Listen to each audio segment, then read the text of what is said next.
This is a journey into sound. So I'll just start it off by saying hello to anybody who's got the energy and is actually listening to us. Alan should be here soon, but he's been caught a bit out of hand, so he should be in about 20 minutes or so. But we've got a guest today, which is Roy from Roy Reads Anything, which used to be A Yard of Random Books, which I love that name. It's always a shame that you changed it.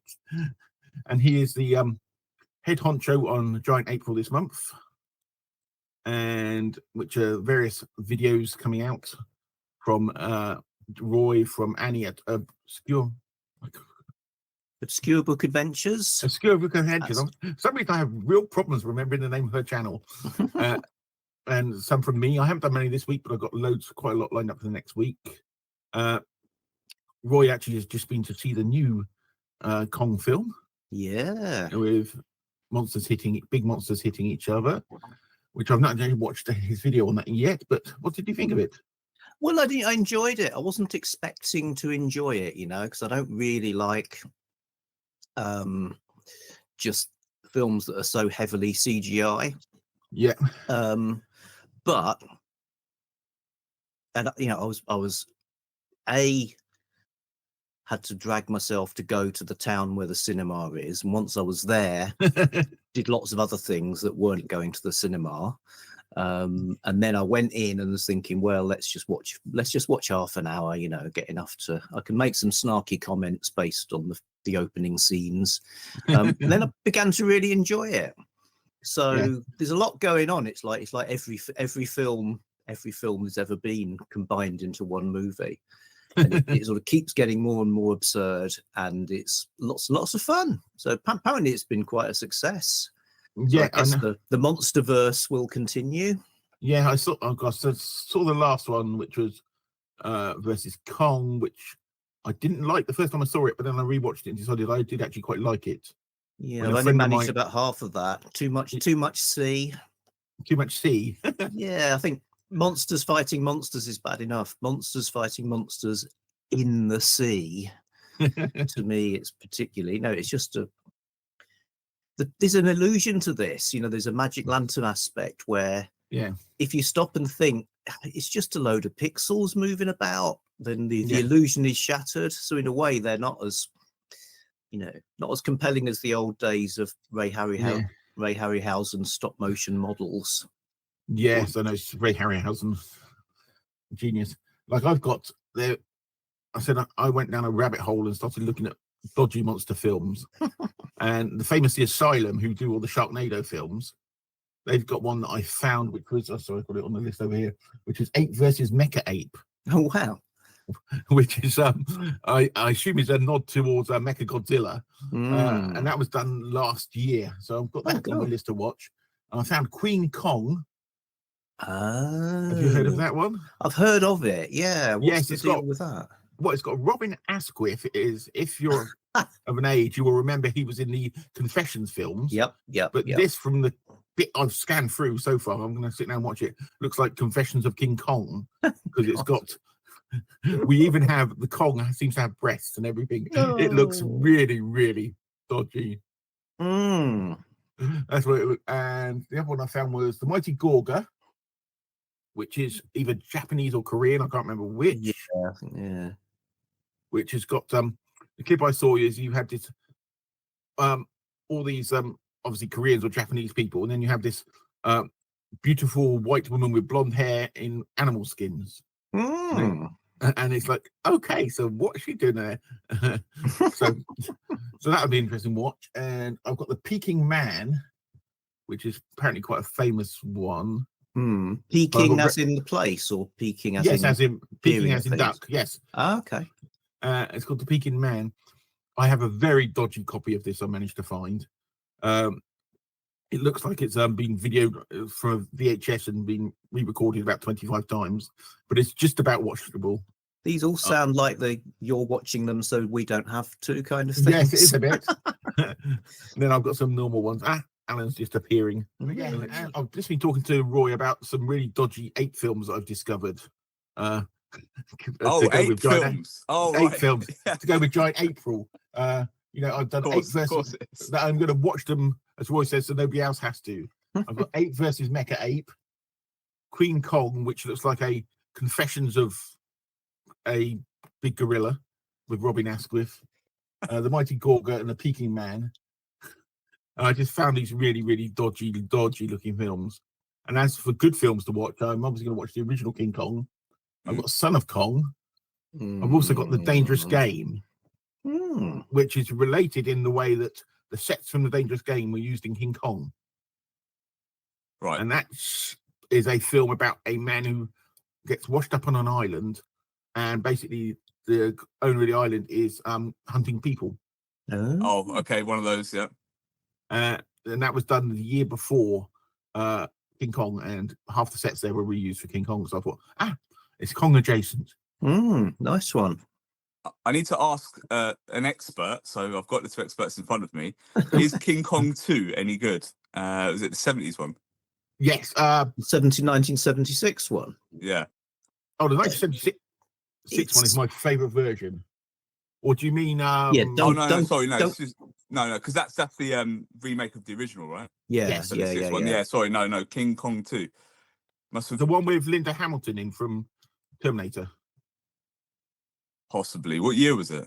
1983. Yeah, it might be then. Yeah. It was directed. Yeah, I can't remember what it's called. It's called The Return of Kong, isn't it? Return of King Kong, and it was directed by John Gilliman, who directed the 1976 version. Yeah, I just downloaded it. I happen to have a copy of watch there. that. There we go. Yeah, and yeah, it depends what you count as good. It's not good as in good quality, but it's fun because King Kong's pregnant. Yeah. Because King Kong ends up being a woman or something, and somebody's pregnant, and there's a baby ape and stuff. It all gets really quite bizarre. It's worth a watch. Yeah. But not everybody likes the 1976 one, to be fair, apart from Duncan. I love it. I saw that at the cinema. Yeah, me too. Yeah, I was really excited. I was about 9 years old at the time, and I thought, oh, and I loved it. But yes, because they originally, for that one, they built a mechanical ape to actually use, but it didn't work very well, so they ended up with a man in a costume for most of the shots. And a giant hand, to be fair. A giant hand. But no, I like that because I think Jeff Bridges is great in that. That's all right. Yeah, I think I've only watched the first 20 minutes or so, and there's an awful lot of perving on Jessica Lange, I must say. It was Jessica Lange. I think it was her first movie, and she's just been come from modelling, so they thought an excuse to have her not wearing much, and just so you could drop into modelling poses. Yeah, in sequence. That's acting. Yeah, lots of male gaze. Went on to be a Oscar and Emmy winner, but there you go. Yeah, great actress. Yeah. It's got. I don't know. I was quite pleased to see a can of Tab. That excited me a bit as a 1970s reference. Yeah, Tab Cola. I can't actually remember what it tasted like, just that it was a... Yeah, the clear. I was quite excited to see that there was a Bollywood King Kong from the 60s. Is there really?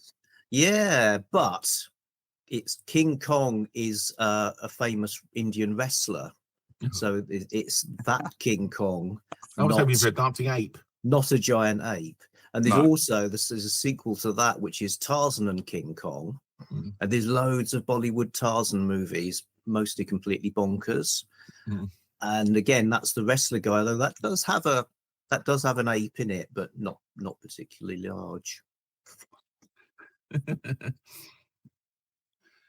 But I do recommend Bollywood Tarzan movies. Talking of rabbit holes, because they just are the craziest thing. I mean, you get all the songs and dance routines and stuff like that, which is often like the best thing in it.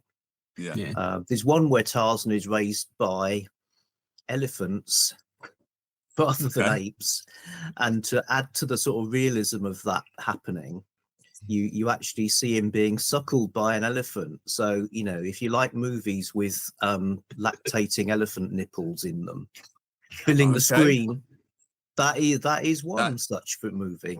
Okay, it's not a genre of movies I've ever thought about.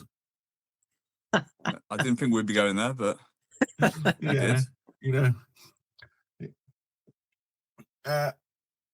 So have you got any videos coming out this week on April, Roy? Yeah, well, I'm hoping to do one about the stuff I've read. So I've read the novelization of the 1933 movie. I'm about halfway through it at the moment. And some other sort of variation ones as well. So there was one that came out in a boys magazine that's only about 7 pages long.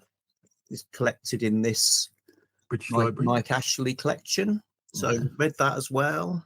There was another one in a British newspaper. So I've sort of been reading some sort of different versions.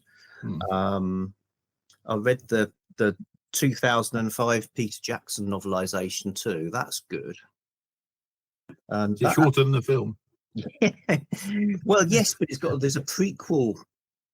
A prequel book came out as well. Oh dear. But as far as I can work out, this hasn't got King Kong in it. So that seems to sort of the whole point of tie-ins would seem to be they tie in with the most interesting bit of the film. So I'm not quite sure I can bring myself to read the sort of earlier adventures of the supporting cast, but we will see. So yeah, that's that sort of stuff really. And then there's this kind of illustrated. This is a prequel and sequel to the original movie, which is with some amazing illustrations. Oh wow! So Joe DeVito is the artist, and sort of I think he came up with the story, and Brad Strickland wrote it. So this is quite good. So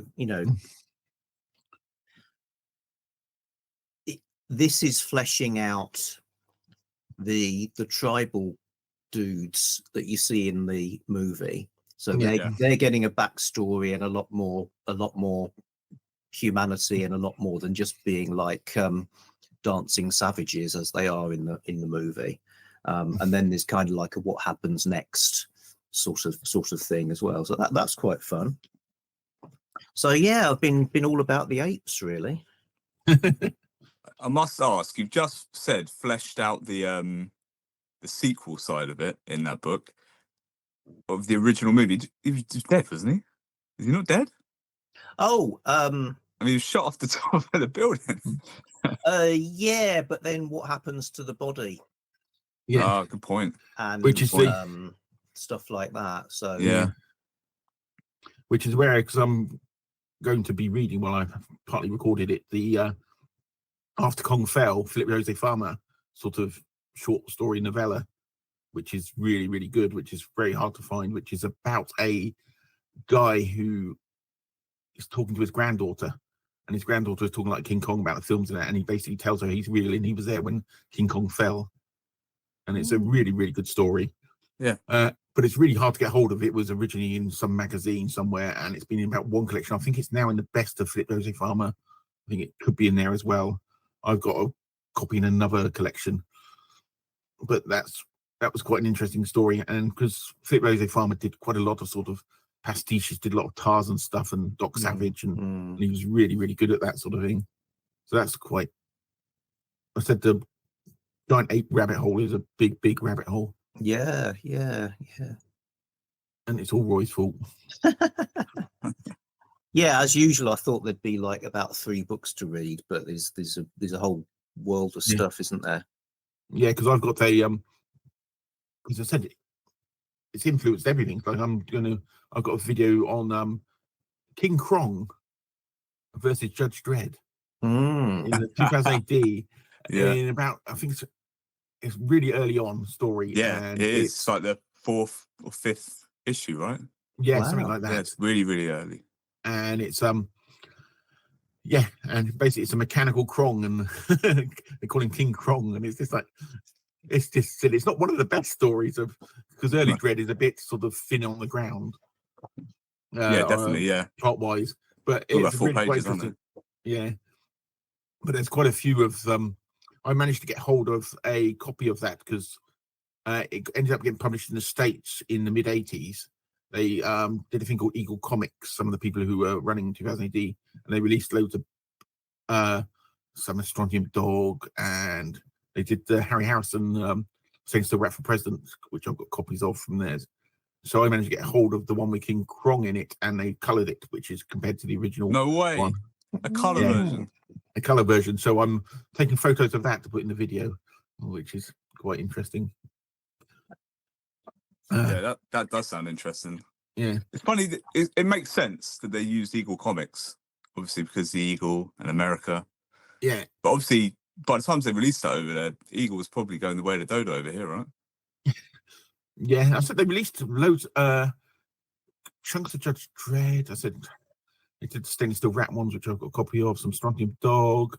What else did they release? I can't remember off the top of my head now. But there's quite a few of them that was, and it's worth picking them up, I said, because they're on better quality paper than the original 2000 ADs. Because I've got some of the, I said, if you've seen, I've got some of the early ones, and it's almost falling apart in my hands. Yeah. And so if you want copies of those in the original comics, they're better, because I've got some reprints of the Judge Dredd ones in some collections. And the problem is they shrink the pages down.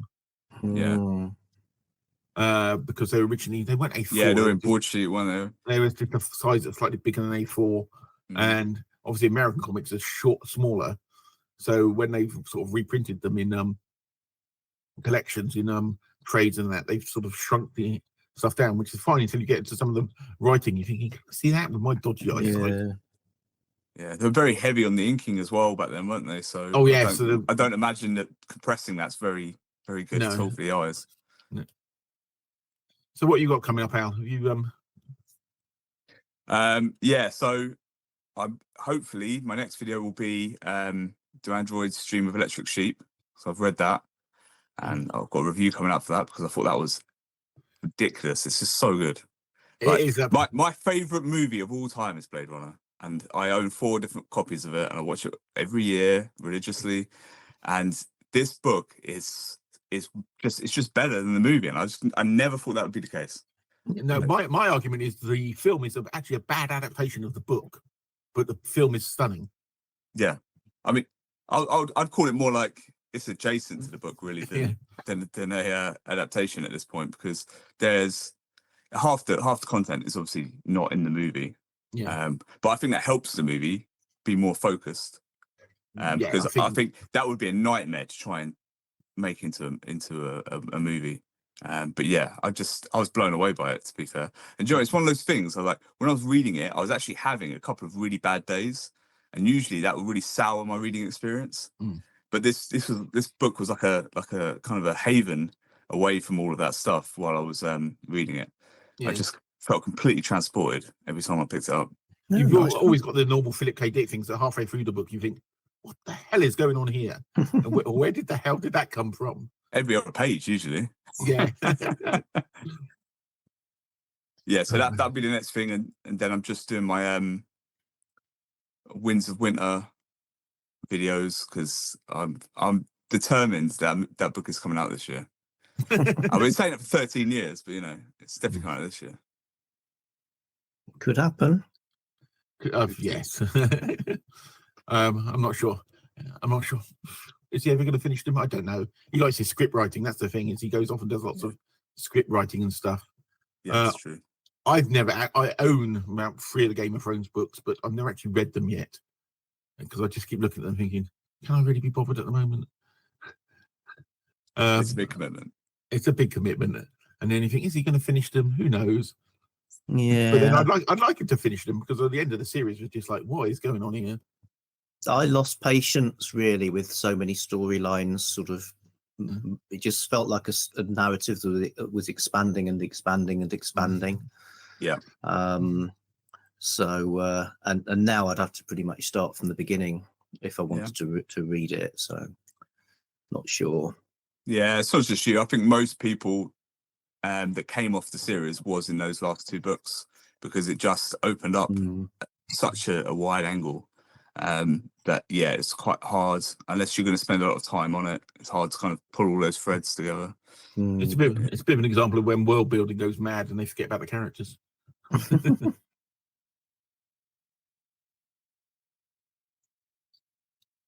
What have I got this here?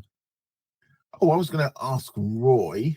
You did a book called Desire Pass: Real Walks from Non-Real Places. I did, yes. Yes, and I found it on Amazon actually yesterday. I was looking for it. So is this walks around places and you're inventing places, or? Well, yeah. Let me. That's sort of like from a previous life, really. But one thing that happened. So basically, in the sort of starting in about 2008, I set out to walk from where I live in the northwest of England, back to where I'm from in Brighton, which is in the southeast. So a long, long walk, not in one massive, not all in one leg. go. I kind of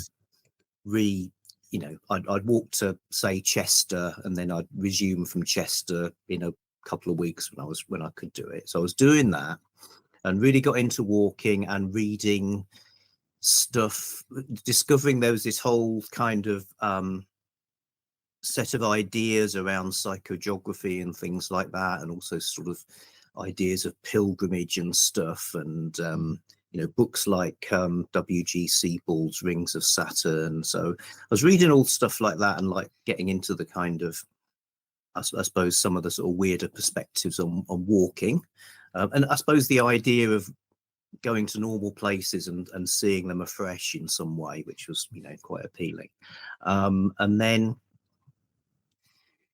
here where I live, the next little town is a town called Aughton, Aughton, and a mate of mine at work spotted how on Google Maps, as well as the real place of Aughton, they'd put in a non-existent town called Argleton.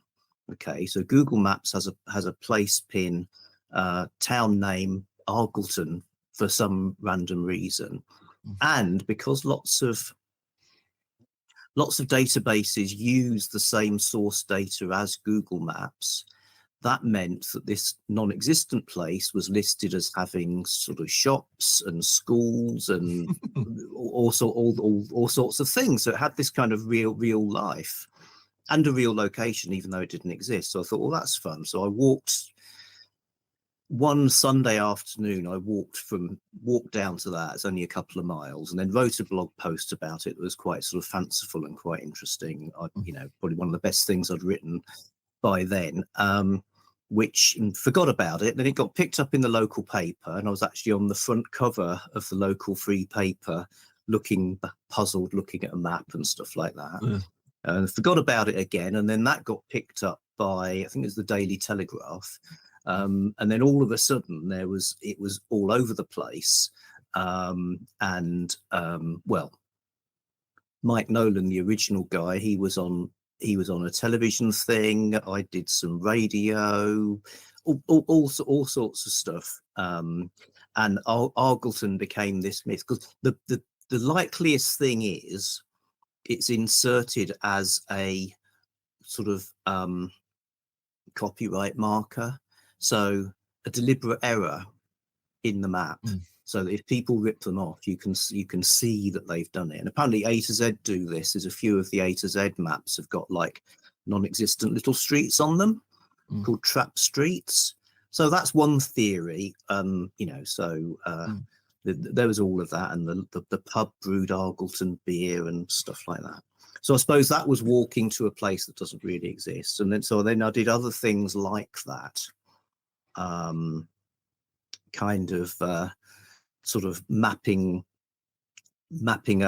something onto something else, and going there and experiencing it. So like there's in Buddhism, there's this idea of the 6 realms, and which often drawn as a sort of mandala kind of shape, a bit like the Trivial Pursuit thing. So drawing that onto a map and then sort of deciding, okay, well, this as I walk through this will be the Hell Realm. I will experience it as the Hell Realm, and then the next bit is something else. So it's that kind of thing, really, and published by a real publisher, which I was quite proud of. Yeah, no, it's just fascinating because I saw the title and I thought, is this about sort of forgotten towns? Because down in there's one in the middle of Salisbury Plain, which was a town. I can't remember the name of the town. I've actually been there because it gets open to time, which is basically in the middle of a firing range, military firing range that they used to do lots of training around. There's also one in Dorset that was in the middle of another one that's on a firing range as well, which is so it's like abandoned around about the war, and these buildings still exist. They've got that Imber Village as well. Yeah, yes, that's the one. That's the one in Salisbury Plain. That is. Oh, is that the one in Salisbury Plain? I've been to all of the ones you're talking about. I just can never remember which one's which. Yeah, Imber's the one in Salisbury Plain. That's I remember that because I've been there. The one in Dorset I've not been to. There's all these weird. Yeah, there's some weird histories to those towns as well. Yeah, you do some research. Yeah, and then you find every now and then you find some weirdo on YouTube sort of sneaking in there, and you think you're sneaking into a firing range. Do you really want to be doing that? Yeah, people are crazy. Look over here. What I had notes on. So asked, yeah, because that's what you've been reading. I'm still doing a bit of a weird reading slump. I've finally finished Harry Turtledove. Oh, cool. There you go. Finally, and I'm on a short story thing. I discovered, which probably every American in the world knows, is Nathaniel Hawthorne, which I'm guessing Roy probably knows because knows lots of obscure. He's a classic American writer, and the reason I discovered him is there's a Vincent Price film, Hammer film called Twice Told Tales, which is like 3 different stories from Nathaniel Hawthorne. So I watched this film because I discovered it, and then I thought, okay, I need to find the stories. I found the stories that related to the films, and I sort of gone down a rabbit hole, and I picked up a Oxford edition of a load of his short stories. So that's a weird little rabbit hole. But apparently he's some big American classic writer that I didn't know about. The name, but I'd not really heard the name, so probably is. Yeah, I know of him as a classic. He did live and work in England at one point, so he's actually toured around the northwest. I think he was based in Liverpool. Yeah. So there's some travel writing of his travel notes on England, but I've never really read him. Well, his content seems to be a mixture of there's a load of romance sort of style stuff in there, and then there's some weird sort of creepy sort of stuff, sort of not as creepy as Edgar Allan Poe, but weird, creepy sort of ghost story type things, which is quite interesting, which is what got me intrigued by it. It's quite interesting to read. But there's lots of weird writers like that I sort of stumble across every now and then. Yeah. But yeah, I think 19th century writers did seem to often be working across all sorts of different genres. They just think, oh yeah, I'll write a ghost story this week, and now let's do a romance, and nobody was like, what the hell is this? People would. It was basically what would sell, isn't it, really? What they could sell into all the sort of periodicals of the time. Yeah, which were immensely hungry for short stories, because there was loads of magazines, and short stories were good because you didn't think, I've missed the first 3 episodes of this serialized novel, so I won't bother. So stuff like that did have a market. It was it's funny because I was reading James Cavell's Guy Gin the other day, and because it's a historical fiction, he likes to make it really relevant to the time period. And everyone in the book, no matter if they're if they're a goodie or a baddie or whatever you want to call it, they're all waiting for the latest Dickens periodical. So when the mail ship comes, all the plot and intrigue just gets dropped, and everyone runs around gossiping about what's in the latest periodical, and it's just it's so real to life, where everyone's kind of plans, and they're gonna make money or they're gonna assassinate someone. They just forget about all that because now they've got to sit down and make sure to catch up with the latest story, kind of thing. It's really funny, but Yeah, talking about Jay Savell, you've been watching Shogun, haven't you? I have. The new version of Shogun, Yeah. which is, I don't know whether Roy's No. seen it, Is it good? it's very It is. good. It's the main actor, I can't remember, he's a Japanese actor, he's in everything. If they need a Japanese actor, they put him in it, but he's excellent. Yeah, he is. I can't remember his name off the top of my head. I've seen him in quite a few things. He plays I can't remember the names now. My brain goes. He's the main warlord type. So there's an unnamed actor playing some Toranaga. Yeah. Yeah. I wasn't keen on the guy playing John Blackthorne initially, but I've sort of got into him a bit more. But it's a lot darker. If you've have you seen the original Richard Chamberlain? I didn't actually watch that at the time either. No, I haven't seen it. No. It's really weird the differences between them, because I watched the Richard Chamberlain one again last year. This new one is, as everything new is, they make it all darker and grittier, and the original one is like all bright colours in your face. But one of the interesting things I noticed about it was this new one, you've got obviously subtitles of the Japanese, but in the original one you haven't. So you're discovering with John Blackthorne the same things he is.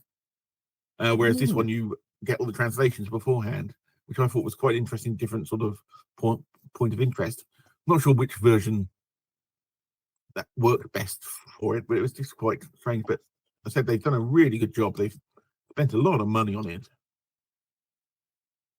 Yeah, I think doing it this way allows us to be in on some of the jokes and humor on the Japanese side earlier, because in the book, there's a lot of kind of backwards and forwards talk where they're basically humiliating him and laughing about his strange characteristics and stuff that you obviously are getting in this new series. But I'm assuming you get a much better angle from John Blackthorne's point of view if you're getting no translations in Japanese, but you're probably not getting the Japanese side the same until later in the series.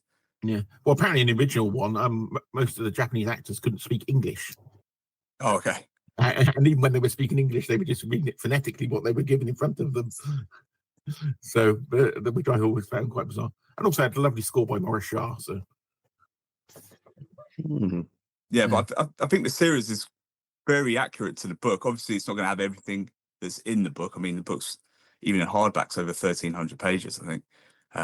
But yeah, what they have put in there, they've put in very faithfully. So yeah, at least they're treating it well. Yeah, I think I probably last read the book about 1980 something. I can't remember. For me, it's just one of those books that's always been around, but I've never picked it up. But sounds good. I mean, if Al's saying they're that good, I'll give them a go sometime. Yes, it's always the thing is with these huge books, if you look at them, you think, well, I read that, I can read about 5 other books. Yeah.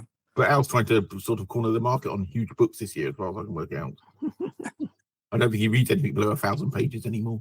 I've got a new strategy. Every other book isn't over 800 pages. So I'll read one over 800 pages and then one under, and one over, and then one under, to try and discipline myself to stay off of the big books. It's like crack, really. It's just like you get a feel for it, Yeah. Yeah. Yeah, because the other things I've recently watched, what have I recently watched? Over here, I started watching Smallville, which I've never watched before. No, yeah, we watched all them. Yeah, and I'd never watched it before, and I like good Lex Luthor. And I know he's going to turn bad at some point, but I like good Lex Luthor. Yeah, he's one of the best things in it.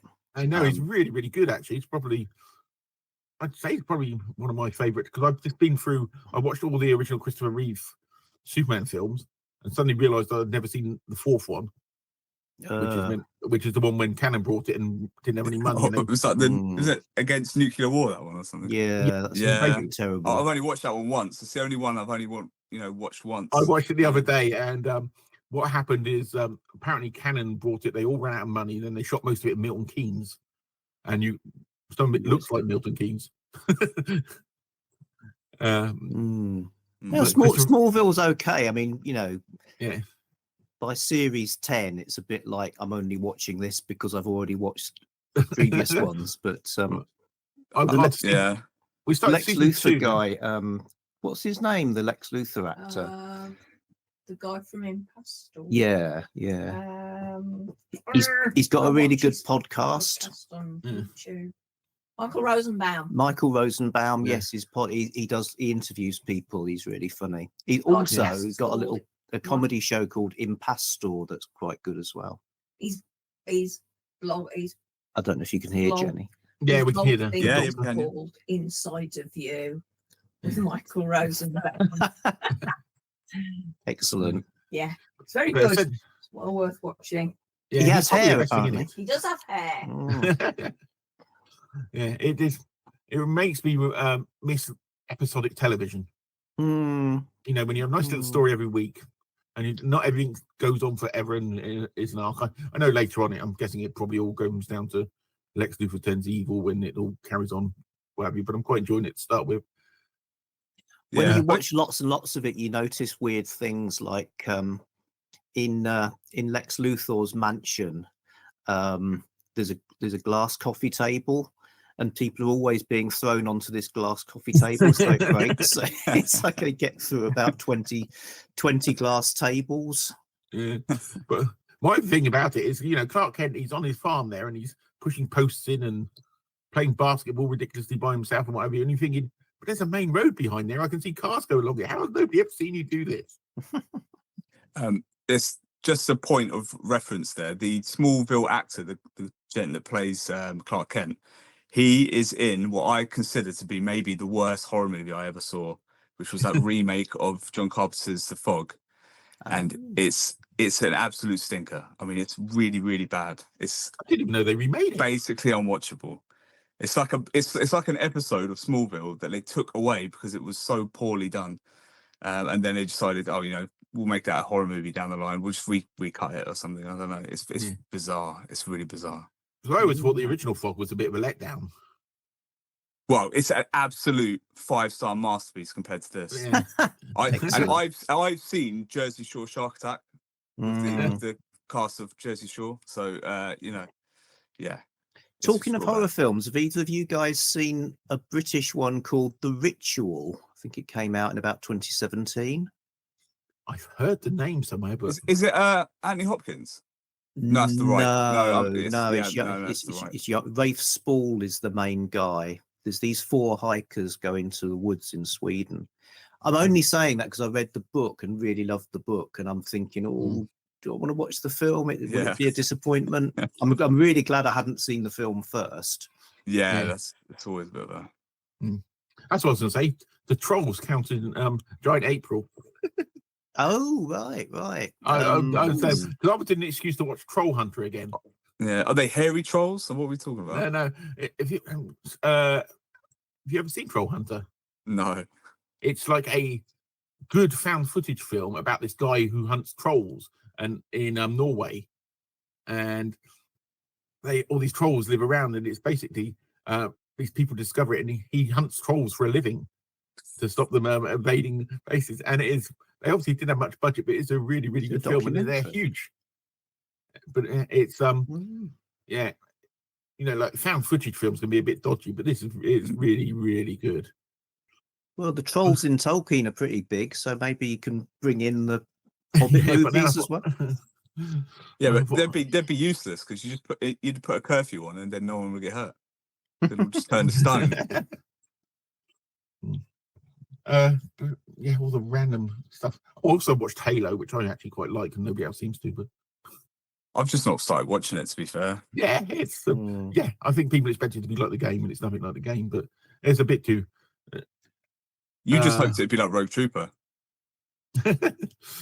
Yeah, it's. I like the fact that they've just decided not to make a TV series of the game. They just decided to do their own thing and ignore all the lore in the game, which I think is the best way to do game Yeah, stuff. definitely. Because if you start trying to follow video games to produce anything, it never really works. But then I suppose some games end up with books, because Skyrim's got a load of books and things like this. I've never actually read.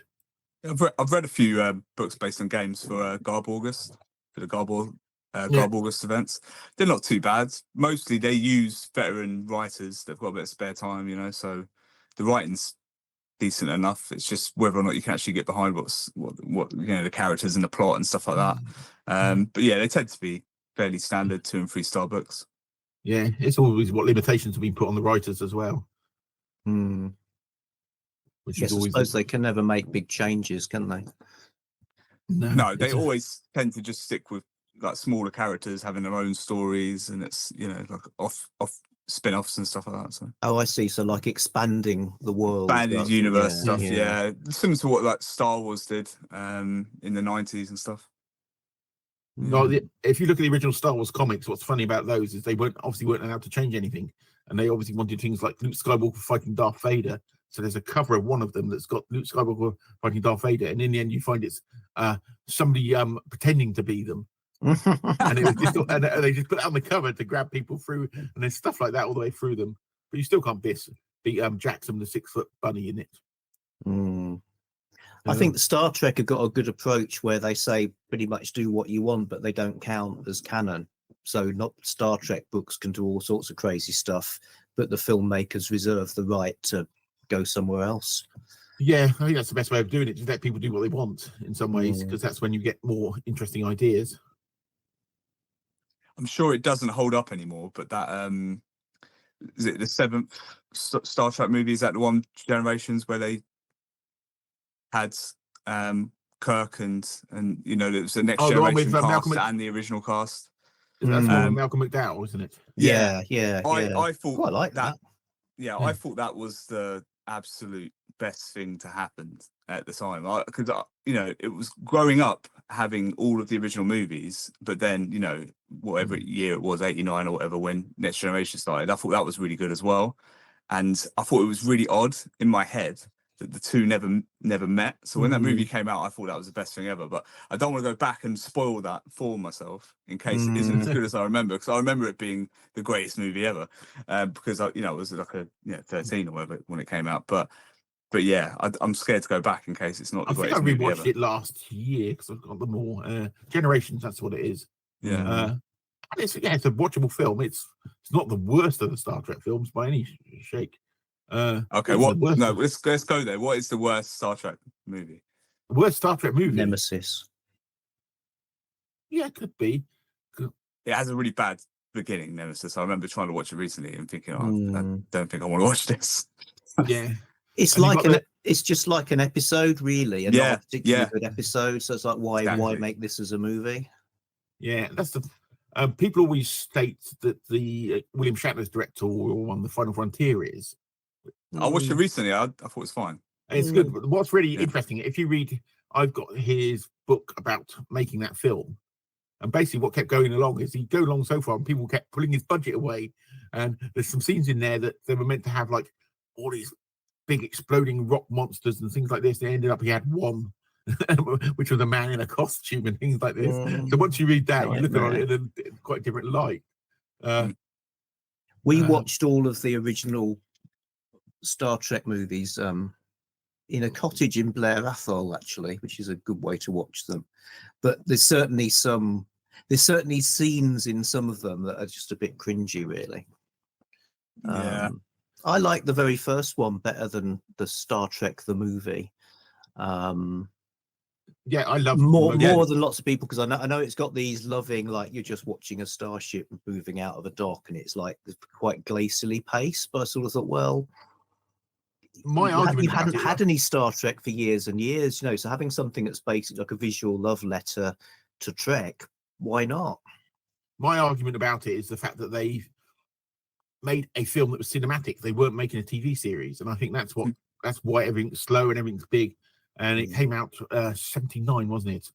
And that's why you had all these big, as you said, all the glacial shots of starships and really I think it works really well, yeah. Yeah, so they were using the cinema to its thing, and that's what people wanted the TV series, which is, I love the Rafa Khan, but it is basically a TV series episode.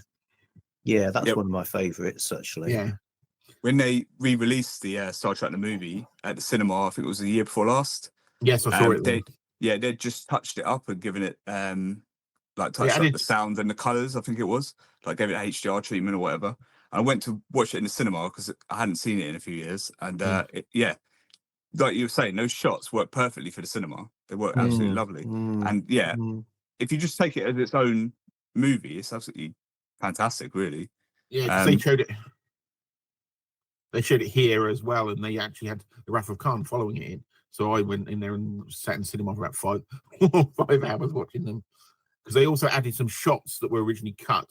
There's a scene in there with Spock crying, which actually makes perfect sense at the time. But because he's crying for Vija, the probe, because he says Vija doesn't, because it's so logical, it doesn't understand humanity, and that's why he's crying, because it will never know that. Yeah. And that scene was, I said, originally cut. There's a few other scenes, and they said, as you said, they touched it up beautifully. Yeah. And that was from the original Robert Wise the director. He did a version in 2000, and they released it on DVD, but it wasn't, because it was like before Blu-ray. That it wasn't upscaled to Blu-ray, and that's what they did, the version they used for that. Yeah. But visually, Robert Wise obviously has got a lovely sense of sort of color, because he said he did West Side Story, didn't he? Daily Stood Still, did he do as well? Yes, it was a Daily Stood Still, wasn't it? I could be wrong there. My brain. But I said visually, he always had a good eye, which is why I think that's such a beautiful looking film. And I always confused about the people who say that how much they don't like it. And I'm thinking, how could you not like it? It's just such a beautiful looking film. Was that the new? Obviously, the original was in black and white, wasn't it? It was like a the original was 40s, black and white 50s, as well. Yeah. I'm pretty sure he directed that, but I'd have to double check, because he directed some science fiction film around that era. For some reason, The Day the Earth Stood Still comes to mind, because he also did the original West Side Story, which you said you got all those beautiful bright colors in that. So he was fantastic, which is quite weird, because directors back then used to do lots of variety of stuff, where now you seem to get directors that are like, all they will make is science fiction films, all they'll make is romantic comedies, whereas all the like classic directors used to just go off and do whatever they wanted.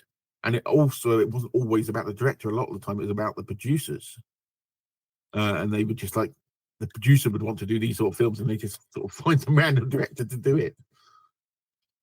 Yeah, it's something to be said for that. So people always talk about, who was the director for that movie? But I mean, as far as how a movie comes to look, a producer's probably got more to do with it, right? And the directors of photography. Yeah. Well, it's the cinematographers and stuff like that. Yeah, so it's a funny one that we put so much on the directors. I think the power sort of has changed, because it's now more to the directors than it was. I think when you got people like Spielberg coming through, who has so much control, over everything. If everyone's in front of a green screen all the time, I suppose it doesn't matter. Yeah, I saw somebody the other day saying, "Why did I've got no problem with CGI, because nobody ever sits down and say, oh, that's too much model work, because that's really bad if it's used correctly." But I was watching something the other day, and somebody was saying that one of the Avengers film is they had all this proper stunt work that they'd done. And literally, they digitally painted everybody out and drew over the top of them. And you think, so you've got these professionals doing this fantastic work, and you've literally painted over the top of them. Why would you do that? Yeah, it's bizarre. It's really, really weird. And sometimes I think it's just a crutch as well, because like sometimes they'll use CGI to create like a cityscape or like a town or something like that. And you think, well, a good set would look so much nicer. Yeah, in this practical stuff. In this shot, than just like a smeary kind of Vaseline, washed out CGI shot. Have you seen The Creator? No, I haven't seen it yet. Any good? Yeah, it's really, really good. Because basically what he did is he went on location and with a really limited thing, and he shot all this stuff on location, and then they went back and they said to ILM, well, we want that guy robot, that guy robot, that guy robot. Nobody was wearing suits or anything in proper background and stuff. They just made stuff, just did it over the top. And because the technology has moved on, they could do it so much now. And there's a really weird scene that it's not weird. There's somebody in some small little Asian village, and they're like sieving corn or something, and he filmed that on location because he was filming villages. And when they got back to it, they literally replaced the hand with a robotic hand, to make it look like. And he said, well, if I'd shot that, because I was watching the extras, if I'd shot that and decided that beforehand, we would have relit it, reset it, and we wouldn't have got the sort of instantaneousness of it.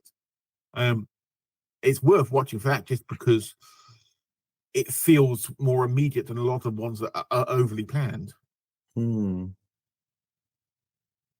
Which is why Gareth Edwards, that's it, because he did Monsters, which was going through, if you've ever seen it, when the monsters are actually sort of in the background, it's these people traveling up through South America where these monsters, then you see all these monsters really sort of fighting in the background that you don't really see much of. What else did he do? He did the new version of Godzilla. Okay. Oh yeah, that's meant to be good. Which has got the most fantastic halo jump scene. Yeah, that's a fantastic scene, actually. Yeah. That's in fact that first Godzilla, was it 2016 or whatever it was, that one? The shots in that were really good. Yeah, someone's really thought about that. Someone storyboarded that really well beforehand, because the shots are excellent. You've got this halo jump, Roy, going down through all these clouds and stuff, and then you just see Godzilla in the background. Wow. And it's just like wow, and it's all misty, and and the sound design is all you can hear is like, you can't hear much at all. You just hear wind and stuff. And then I think that's another thing that adds so much is the audio aspect. Yeah, music too, but just the sort of soundscape. I do think you kind of watch films with your ears to some extent. But I just wish they'd stop trying to deafen me at the moment. But yeah. I know in Odin at the moment they've got that eye sense, with that kind of like, it looks like the Death Star. It's like a big round speaker that's in the ceiling. It gets lowered, and it's that thing. Just every time there's a gunfight in a movie now, I'm like, ears are ringing. Yeah. Well, I remember Sense Around, which was, I think they used it on Earthquake. Yeah, and they used it also on the Battlestar Galactica when they did a cinema release of it. So when you've got the Vipers coming out of the Battlestar, the whole of the cinema would shake. Wait, what, for the new Battlestar Galactica? No, the original one. The original one they released. They've got a cinema re-release. Yes, there's a cinema version. It's the pilot episode, the pilot 2 episodes. It's slightly cut. Yeah. What happened was they released it over here in the cinema along with Buck Rogers in the 25th Century, which they did the pilot of that as a film as well. And it was like a double bill. That's ridiculous. And it was like my best day ever. Yeah, the golden age. I was lied to as a child. My parents bought me these lovely, great big ships with little men in them and stuff. And they told me this was Battlestar Galactica toys. And it was a thing called Manta Force. Like an old British toy from the 80s called Manta Force. Anyway, they brought me these ships with all these little men in them, and all the little fighters would come out of the big ships. They were like, "Oh yeah, this is good." They knew I like Battlestar Galactica. They were like, "This is Battlestar Galactica toys." I was convinced. I was looking at the show, thinking, "When are these ships going to appear on the show?" Kind of. Awesome. It's just bits of plastic tap, really. But parents always lie to you. Parents always lie to you. When I was a kid, there was 50p pieces that used to have hands on them, which was to celebrate something to do with the EU at the time. My stepfather, he basically convinced me that these were only to be used in laundrettes because they were to do with washing. And he said, so if I had any of those, I was to give them to him. Excellent. And he kept that going for years. I was totally convinced. That's great. Listen, guys, I'm going to have to shoot off in a minute because I've got just parsnips to roast. So, no, thanks for coming on, Roy. Yeah, thanks for having me. It's been a blast. You're a big celebrity to us. So, oh, guys, all right. I'll see you in a bit then. I'll see you soon. Thanks very much, Roy. Live long and prosper. Yes, he's gone. There we go. Yeah, one thing I was going to add, because I didn't want to add it at the end because I didn't want to get missed, was I don't know whether you saw that Bradley Durfee is in hospital. Yeah, I thought I've been working crazy hours last few days, so I've not seen much of anything really, but I have seen, I think, a thumbnail. Yeah, where it looks like he's got an gastric tube. Yeah, so. Yeah.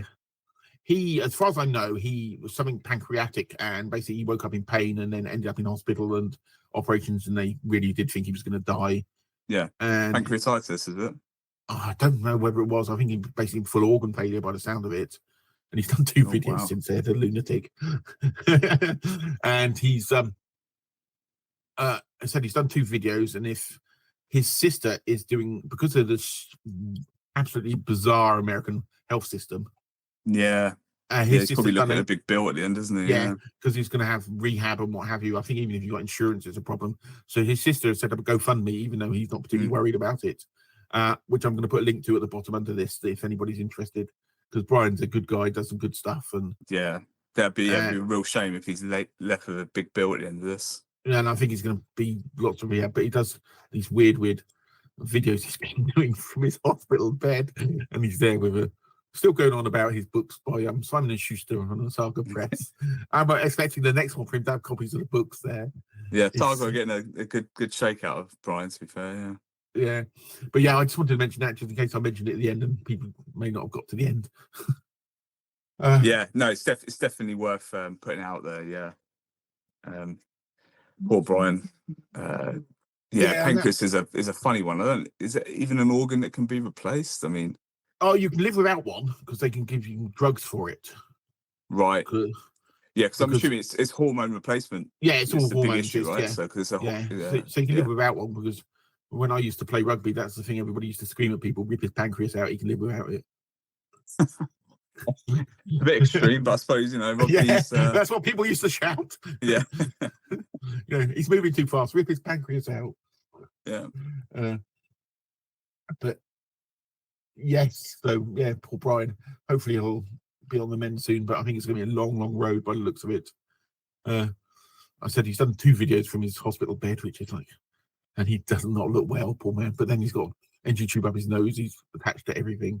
Yeah. I said the ridiculous American healthcare system is not going to do anybody any favors. I was going to see what else I'd had on my list. So, have you got anything? What are you planning on reading? Anything exciting?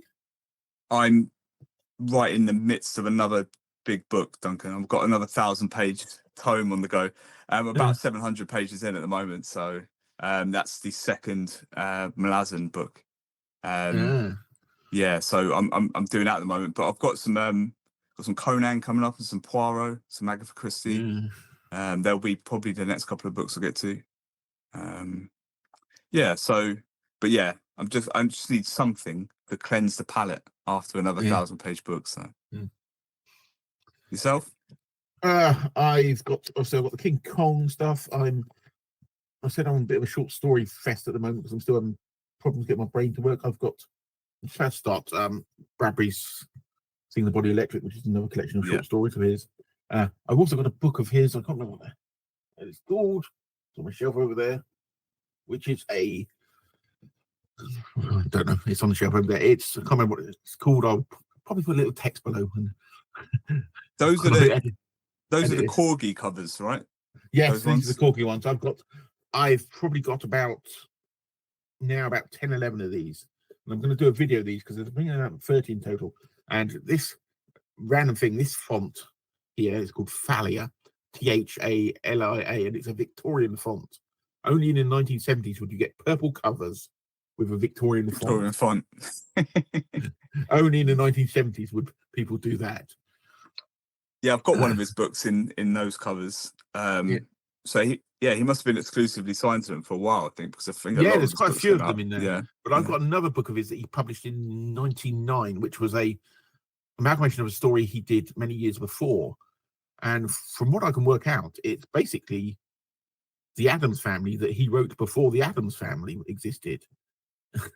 It's like this weird, it's weird family living in like sort of Addams Family-esque thing. And you think, is it a rip-off of the Addams Family? And then you find out he wrote it before the Addams Family existed. And the person who he was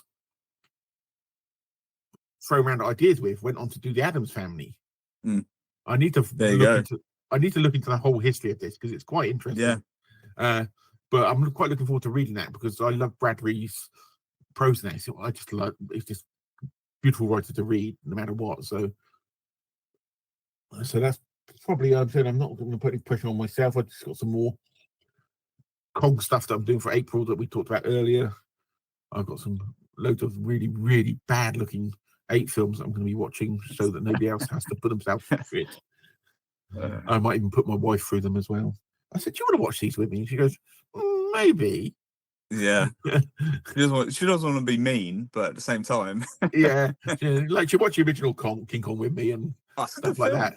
Yeah, which is a great film. I've also the sequel, which I've never seen, which is Son of Kong, but apparently it's more of a comedy, which was produced a year later. Yeah. I've certainly watched part of it. Yeah, which I've never, for some reason, I've never seen that one. Yeah. But yeah, and then it's all the later weird ones that we get onto. I'm trying to think what else I was going to talk to you about. Oh, Star Trek Discovery Season 5 is coming up anyway, but I'm the only person who loves that. So I think it's been hard for a lot of people to keep up with it all because there's been a couple of new series of Star Trek, hasn't there? Since the streaming era. So yeah, you had Picard, didn't you? And then before that, there was the one with what's the guy called? No, I've lost it. I can picture him though. Yeah, well, I haven't watched Picard actually. I've not watched Picard. I keep meaning to and never get around to it.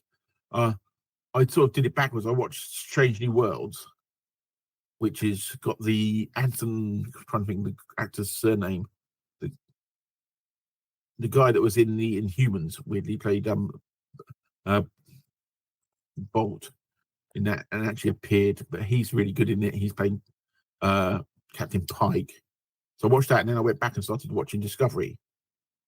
And Discovery's, I really enjoyed it, but I look at it as like Star Trek adjacent because a lot of it doesn't really make any sense if you connect it to Star Trek. Yeah, it soured a few people that one, didn't it? So yeah, but I just looked at it. Well, it's enjoyable science fiction, so that's what I worked on, and it's the final season. And they've just started broadcasting it on Paramount at the moment, so I'll wait for it to all stack up. But it's just I'm running out of time to. Yeah, not much time to do stuff at the moment because we had a lot of work done in the house and things, so it's all been a bit too much, which is why my video output's gone down a lot at the moment. But I've said I've got about 4 or 5 coming out in the next week. I sort of pre-recorded. Excellent.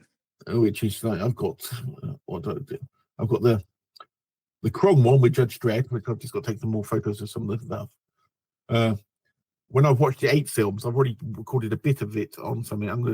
I think I might call it I've watched these so you don't have to, or something. It's probably for the best. And the video that I was going to release last month about the Flip Jose Farmer Slice Across Tuesday World, that I actually recorded ages ago, and everything went pear-shaped, and I've not managed to release it. And then I've got 2 of my classic science fiction ones recorded that I need to release over the next couple of weeks. So I'm actually ahead of myself for once. So it's a good place to be. So I don't know how I wouldn't complain about it. Yeah. But I've not actually watched many videos on BookTube recently at all. Have you seen much? I've been trying to get on there and see what's on there, but so I'm saying I've been working nights like crazy really. And other than Giant Apes and Spring into Adventure is the big event that's going on at the moment. Yeah. I've not seen much else because I've not had a chance to get on and I remember videos, but I used to work nights many years ago, and all I remember was the days were always a bit of a blur, and it's like as long as I'm conscious and I can do something, that's fine. But yeah, so have you anything else you want to talk about? Because I think I've covered out most of the stuff I was thinking of today. No, I think that does it for me, Duncan. Sorry, I haven't got too much this week. It's all been a bit of a blur, to be fair. Yeah, it's all been very much. So I think we will probably say goodbye there to everybody. Yep, thanks for watching, guys. Thank you, and we will be back next month, hopefully.